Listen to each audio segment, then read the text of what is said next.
One of the biggest roadblocks for entrepreneurs and leaders all over the place is figuring out the things that they actually need to be doing and then what doesn't need to be done by them. Because there's only so much that we as leaders can do. And what happens is when we're trying to unlock our potential, when we are trying to take ourselves personally and professionally, along with our organization to the next level, we have to offload things that got us where we are in order to get where we want to go. That's why there's that saying that I love called new levels equals new devils. So the 3Ds filter is a really effective way to do this: do, delegate, and delete.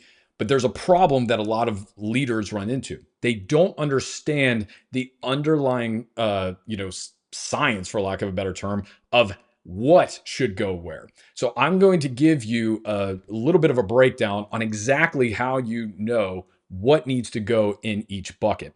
So before we do that, we have to come over here and we have to talk about your teams first. So, your teams is a concept that I came up with. And what that stands for is the five precious resources. So, these are the five things that we invest on a daily basis: your time, your energy, your attention, your money, and soul. And let's talk about, what each one of these really breaks down to. So, on the time perspective, we have 1,000 minutes a day. That's what we get with our time. We have 1,000 minutes a day. There's 1,440 minutes in a day. The 440 we need to be using for sleep. That's incredibly important because that's going to tie into the energy piece here. But when we break it down and we understand I have 1,000 minutes to invest every single day, both personally and professionally, we have to ask the question: are we putting our time towards things that are moving the needle, that are, if each minute was a brick, are we building the life that we want with it? Or is some of it being wasted? Okay. And guess what? Sometimes time's going to get wasted. That's okay. But we're not talking about perfection here. But is the vast majority of it going to something that's intentional? That's what really matters. Energy. Energy is about capacity. So this ultimately breaks down to what it is you are physically capable to do. And there's a lot of different things that can impact that. Whether or not you have a cold this week, maybe you have a chronic illness. I have Crohn's, it's an autoimmune disease. And, depending on how things are going, that can really sap my energy. So all of these things, the nutrition that we have, are we getting exercise? This is why it's so important that we take care of our bodies, because that's where our energy is going to come from. And ultimately, that capacity is what's going to lead us to everything else. Because guess what? If you don't have energy, none of this stuff matters either. So, attention. Now, attention is a really tricky one. I used to consider attention a form of time, but then I realized that they weren't actually the same thing, because attention is ultimately about priority. What we give our attention to in that moment is our priority, whether or not we say it is or isn't. Think about it like this: if I'm on a date with my beautiful wife and she's sitting across from me at a table telling me something, but I'm holding my phone and just going, and staring at this blankly, not paying attention to her, do you think I'm going to get in the car and then be like, man, I'm so glad we got to spend time together? And she's going to look at me and be like, oh, that was such a great time? No, of course not. If you're doing an employee evaluation or you're talking to a potential client and you're sitting there and spending time with them and doing the same thing, your attention is on your phone, or you're just looking around the room, not making eye contact. Do you think that they are going to feel valued in that moment? Do you think that interaction, they're going to leave with a positive experience just because they spent time with you? No. Why? Because attention is about priority. I am saying you are my priority in this moment. So what happens when we give our time, our energy, and our attention to something? When you combine these three things together, you get a little something that I like to call focus. So when all of those things are cranking at the same time, and I'm saying, I'm giving you my time, my energy, and my attention, this is my focus. That is the thing that we have to really pay attention to. So then, money. This is the resource that we are the most familiar with tracking and paying attention to and freaking out about. Now, the thing I want you to remember about money from the concept of teams is this: a lot of times when we think about investing money, what is it that we're trying to get back? Normally money. That, we think about stocks and real estate, whatever the case may be. But there's something else I want you to consider whenever you're investing money, and that is to buy back your tea. Are we buying back time, energy, and attention with our money? If we are doing that, then guess what? We can take that excess time, energy, attention, and money and put it towards making more money or making memories. Those are just as valuable. So, to that, the next thing and the last one that is super important is the soul. So, what do I mean by we invest our soul into things? The soul is the thing that gives us joy, and they're things that we do that give us significance and meaning. And if we optimize just for our time, energy, attention, money, but we don't optimize for the soul, guess what? That's when you burn out.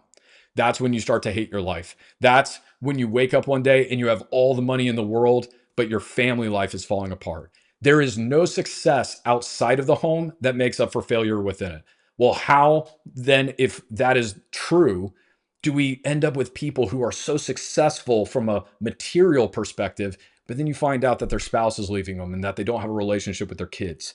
It's because they lost track of this and they only focused on this. So all of these have to be taken into account how we are investing them every single day. If you are doing something that you do not enjoy whatsoever, it doesn't matter how much time, energy, and attention, and money like you optimize for it.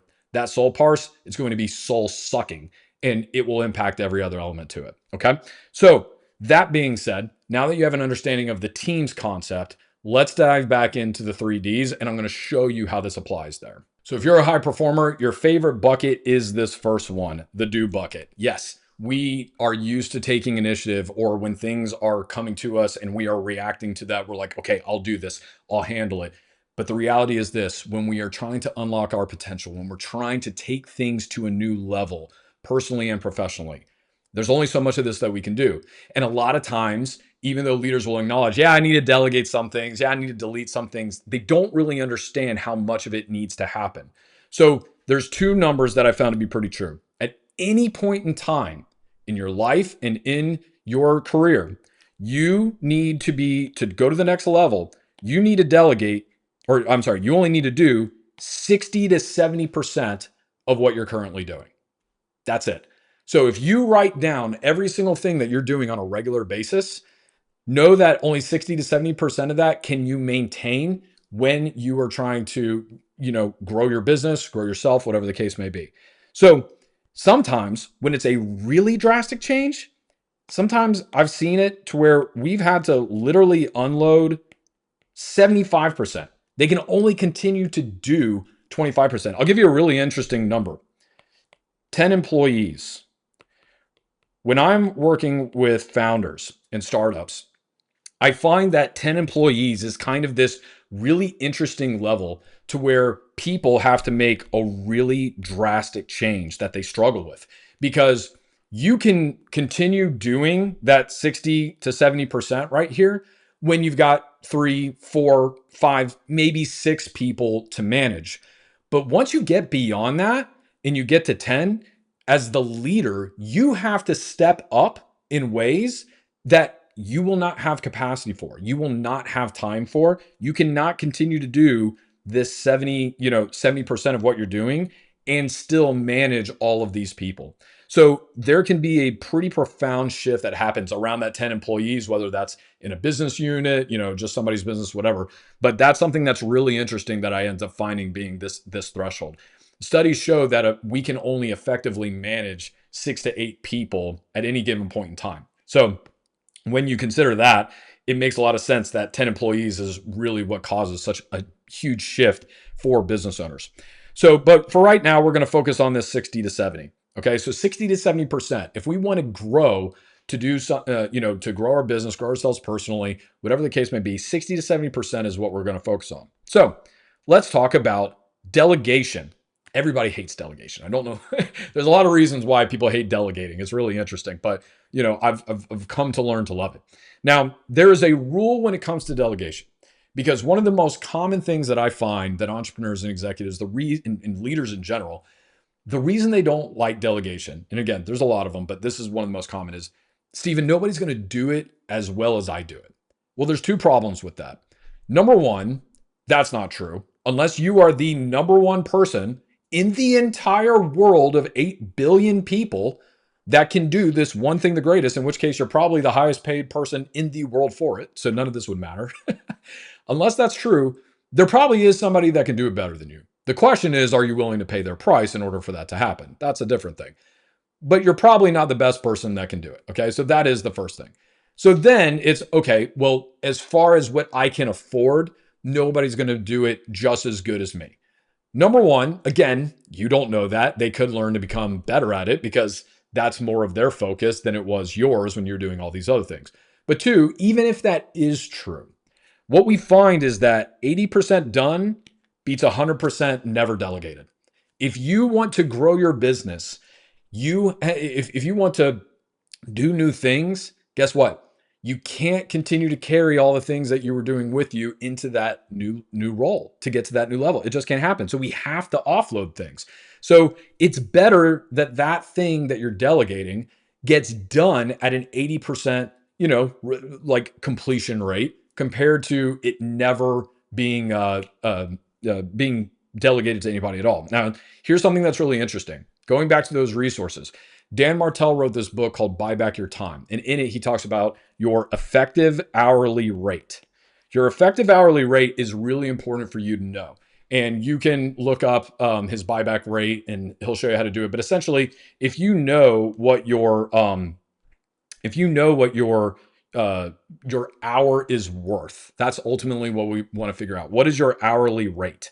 Well, if we can figure out your hourly rate, then we can understand how much your time is worth. So just for even math, let's say that last year with everything that you did, you made $200,000. So if you made $200,000, and then we divide that by 2,000 hours worked, basically what you get is that your time is worth about $100 an hour.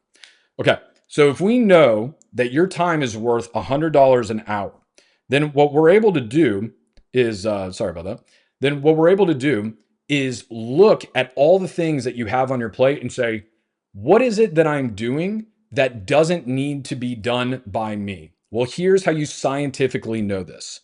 Anything that is at, whoop, that's ugly. Let's try that again. Anything that is at 25% of your EHR, your effective hourly rate, 100% of the time, that needs to be delegated. Absolutely, no questions asked. Anything that can be done for $25 an hour, if you're making $100 an hour, you need to delegate that, whether that's going to a freelancer, whether that's going to one of your employees, whatever the case is, you cannot be doing that anymore. You are losing money at a dramatic rate if you continue to do that. So even at 50%, 50% of it, we normally find that 85% of the time you need to delegate that thing because yes, it's at $50 an hour. That is still a dramatic reduction. Sometimes there's a thing that yes, maybe you need to do it for some use case, but at 25%, it's 100%.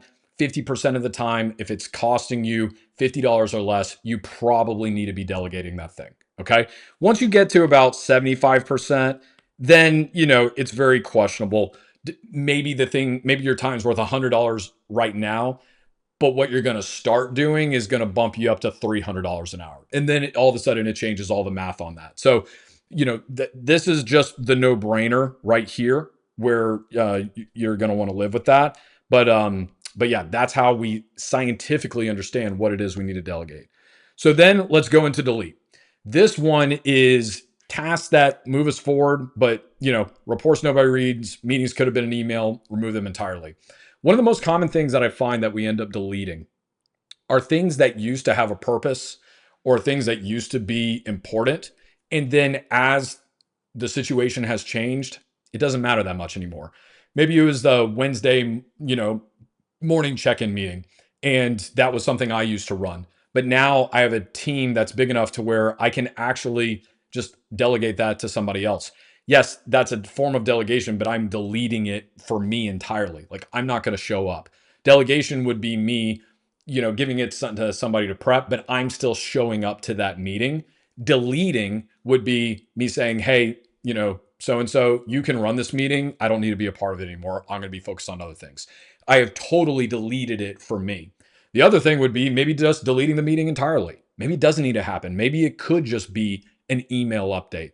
So that is something that we have to really get ruthless on and understand if it's important or not. And the crazy thing is this: if you delete something and then it turns out that something breaks because you did delete it, you can always bring it back. It rarely do you delete something that you can't bring it back. I've had my entire career, I've had people that deleted my services. Guess what? They came back like 3 to 6 months later because they were like, man, turns out we really needed you.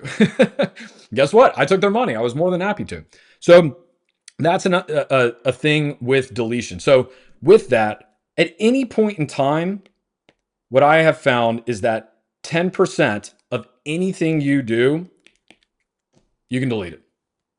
It's insane to say that, but in your personal life and your professional life, I'll give you an example in my personal life. I needed to get some time, energy, and attention back because I'm very busy. I have multiple businesses. I have a beautiful wife, 3 awesome kids, and a dog that's really needy too. She needs lots of pets and scratches. And then, hobbies and community, church, all these things that I like to go do, but I'm a busy guy. So one of the things that I decided to give up and delete was mowing my lawn. I actually enjoyed mowing my lawn. I get out there in the sun, get a drink, feels good, a little exercise. It's cathartic. It just looks so much better immediately. But I had to give it up because that was only about, I don't have a huge yard. It was only like $50 a week or something like that to get it done.